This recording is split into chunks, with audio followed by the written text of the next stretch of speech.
Matt, go ahead. Lance, let's get one out of the way and then talk about Houston. I just wonder if you've seen and have any reaction to your name coming up on those lists at Nebraska. I'm focused on this football team and getting ready for Houston, but appreciate you asking. Okay. Regarding Houston, I wonder what jumps out at them. I mean, this is a team that's gone to multiple overtimes and back-to-back games and obviously been there at the end, could go either way. Does that matter at all, how they're taking those games late like that, or how do you look at that? You know you're going to be in a four-quarter, could be four-quarter plus, obviously, game with them. They're highly dynamic. You could see all the, heading into the season, they're a team people talked about as this year's version of Cincinnati of being a team in the college football playoff. You can see that highly dynamic, speed in all positions of importance, size, offensive line, an experienced quarterback who can keep plays alive, create plays with his feet, is a heck of a play to end the to score in the overtime against San Antonio. So a lot of things there present a huge challenge for us, and we'll have to be ready to take another step. What do you have much of a connection or relationship with Dana? No, I never. I met him in May at our meetings in Arizona. The new schools joining the conference were at some of those meetings, and it was the first time I had a chance to meet him. Just talk briefly, and hopefully get a little chance. He's got some of the. Started off at Iowa Wesleyan and had some small schools, so we could probably have some long bus stories to share or something back in the day. But his reputation offensively and things like that is well known, and and again that'll be a challenge for our defense, and we've got to find ways to get stops, on Saturday afternoon.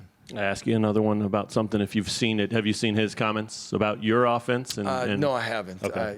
Pretty complimentary, and obviously he basically said this is a different Kansas team. Well, it's nice of him to say, and I thought we played well on Saturday and showed some things we hadn't before, and by design.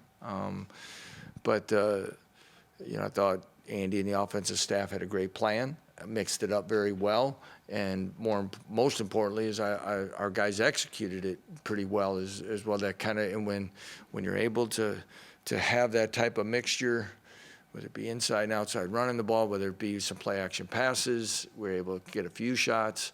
You got a chance to be successful, and it got us back in the game.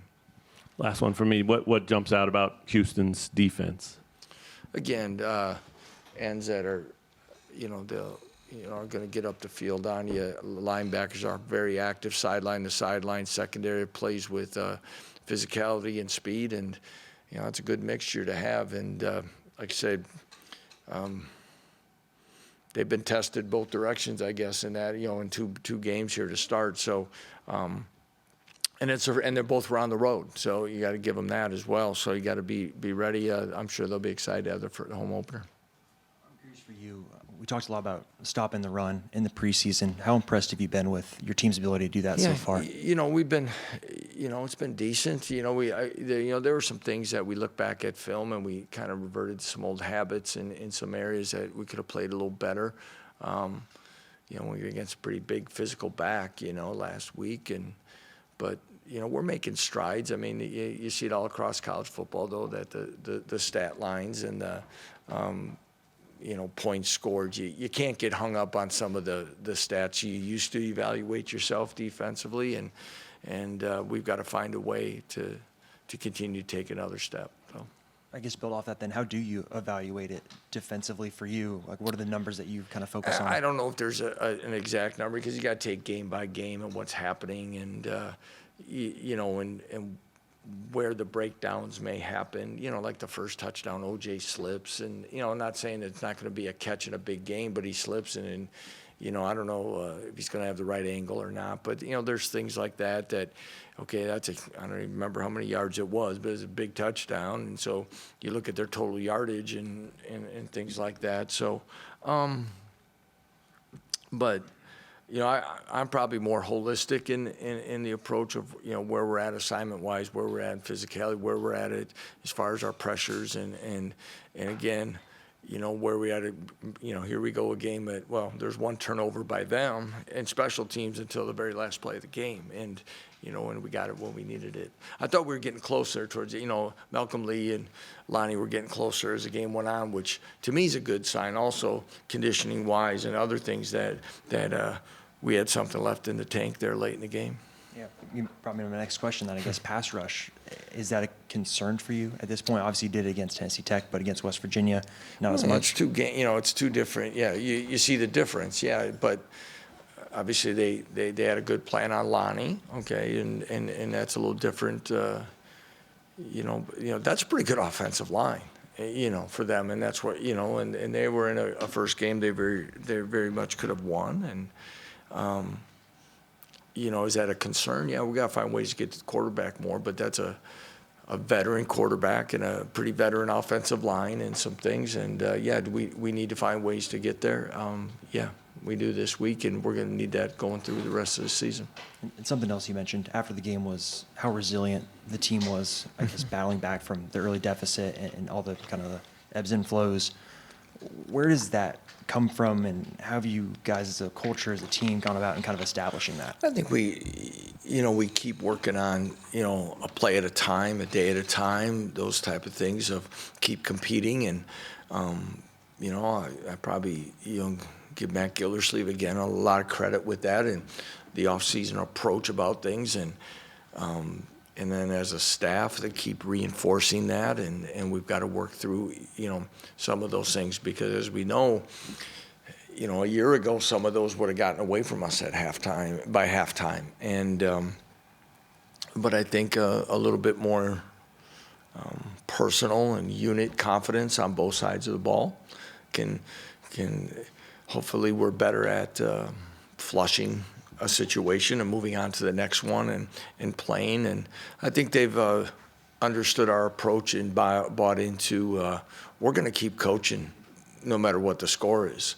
And they saw that maybe against Tennessee Tech, no matter what we were ahead by. And I think last year at times they saw it as well when we're behind by a lot. And I think they've understood it, embraced it more. And then we take a situation like Saturday night and keep competing, but probably more confidence and belief in one another.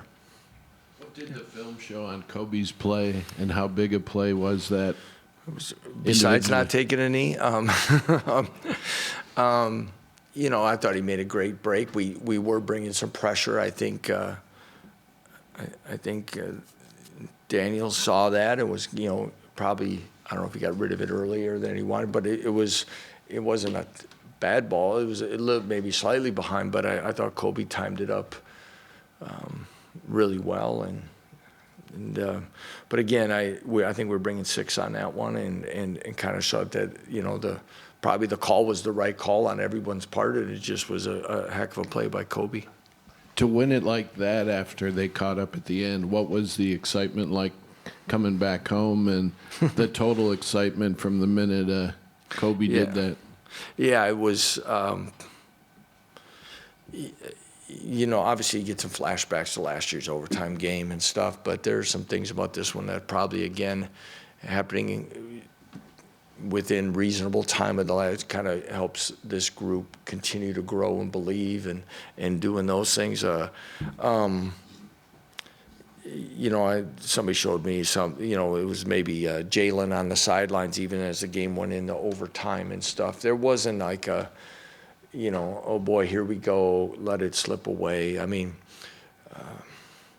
we analyzed the 4-minute offense and where we're close on a couple things decision-wise, and where we're at of trying to get one more first down and milking clock and doing those things that we have to improve on. But I never did see like that look in their eyes like it couldn't be done. And, contrary to the last one, we lost the flip, and you got to go on offense first, and that's not really what you always want. So you kind of do all those things, but, that incomplete pass that was called that we thought was a fumble, that was, we thought was maybe a lateral, all these different things, we were so close, and it was just like, okay, is this not meant to be? And, to come right back with a good play is I think gave us a chance. We burned a timeout and kind of gave ourselves to even create more distance on that play. And then, again, a big play by Kobe. What does early success do for this group in particular, and maybe what you've seen in the past at your other places? Well, confidence, again, I go back to personal confidence in the unit, confidence in the system, confidence from coach to player, player to coach. People talk about you more. There's a little bit different energy in the building. There's different energy maybe outside within the community, hopefully, and our fan base. And that's going to be critically important as we're focused on this one. But then you come home for 3 in a row. We got to be able to take advantage of that, and hopefully our fans are going to be excited, the ones that maybe couldn't make a Friday night game, and you come back. Those are all things that put energy and help you along the ways of truly building a program for the long haul of consistency. And but first and foremost, it goes all back into what's in this building downstairs, work ethic in the weight room, putting in some time on their own, taking care of themselves.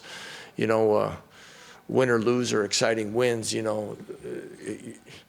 it's a different type of soreness, okay? And it's a different type of trip home, like was asked for, the excitement and the energy of, watching guys, board a plane and do that versus, when you suffer a tough one. So all those things, and they're all highly positive. And it's my responsibility to make sure we stay focused, and it's my responsibility to make sure that we build upon this even more so. Yeah, to that point too, have you seen in your experience that this type of thing early in a rebuilding situation can expedite anything? I mean, do they all of a sudden, hey, we have a stronger belief that X, Y, and Z is possible, or? I don't know if the word expedite would be the one I would use, Matt, but I would say that it's definitely things that it can get contagious, and you can keep you can keep building upon it and see results. Sometimes sooner than expected, yeah.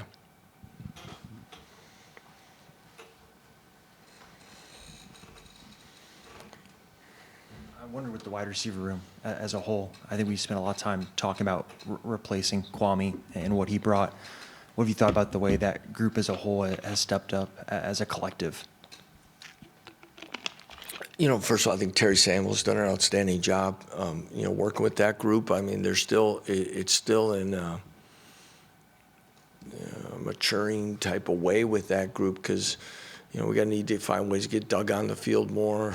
Steve McBride, Tanaka got a little playing time. It's still, but there were some flashes in that game of making plays. It's not going to be one that's, it's nothing against those guys, but I don't know if they're going to get the same publicity or all the other things that other people in this conference may get. But you can see guys that are making plays, from Luke Grimm and Quentin Skinner.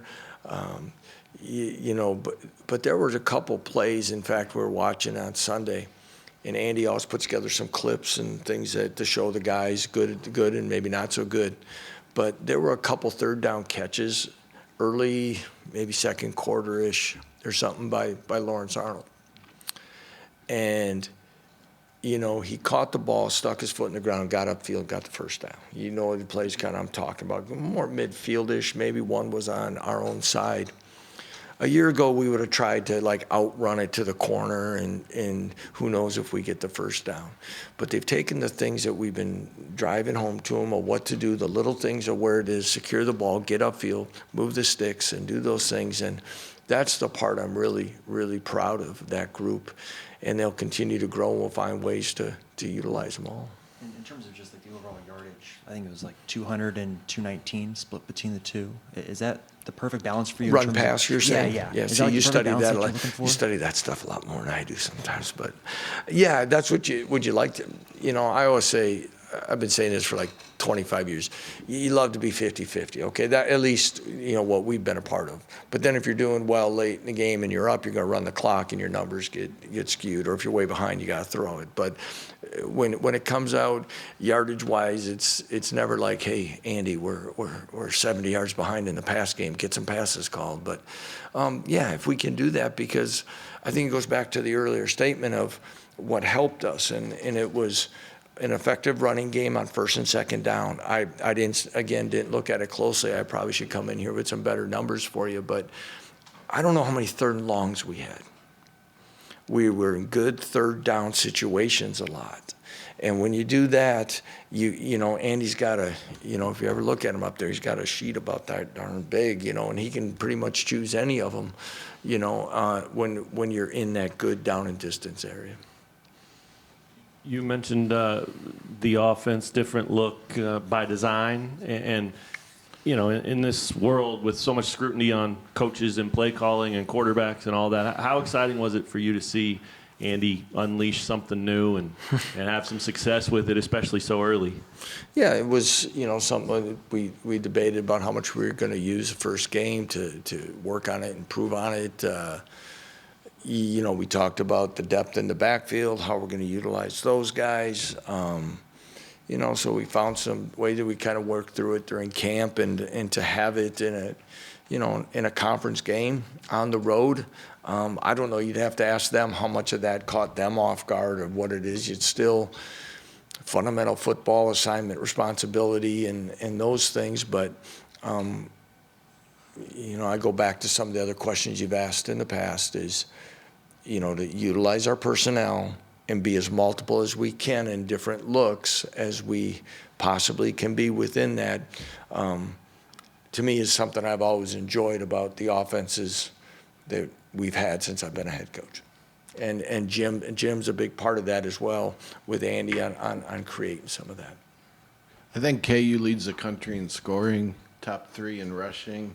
Some national writer listed Jalen on the Heisman list. Do you look at this stuff at all, or do you encourage, do you look at the praise? Somebody said it to me yesterday, so I'd be lying if I said, no, do I look for it? No, like I said, Daniel gives me and Andy, they give a whole set of stats, and if Andy Koldnicki hasn't used it, I'll use it, because he says it all the time, that statistics lie and liars use statistics. And you can skew these things to look a lot of ways you want. But for us to have that type of production and scoring, yeah, I'm excited about that right now, because those are tough to come by. And we're going to have our days that it may be, but we talk about it all the time with our team. If they score 55, we got to find a way to score 56. If we score 3, we better hold them to 2. And that's how you play winning team football. So, but some of those numbers, yeah, they're exciting. But it's if we're talking like that in week 10, 11, and 12, then I might have better answers and things that are more concrete. All right, thanks, guys. Appreciate it.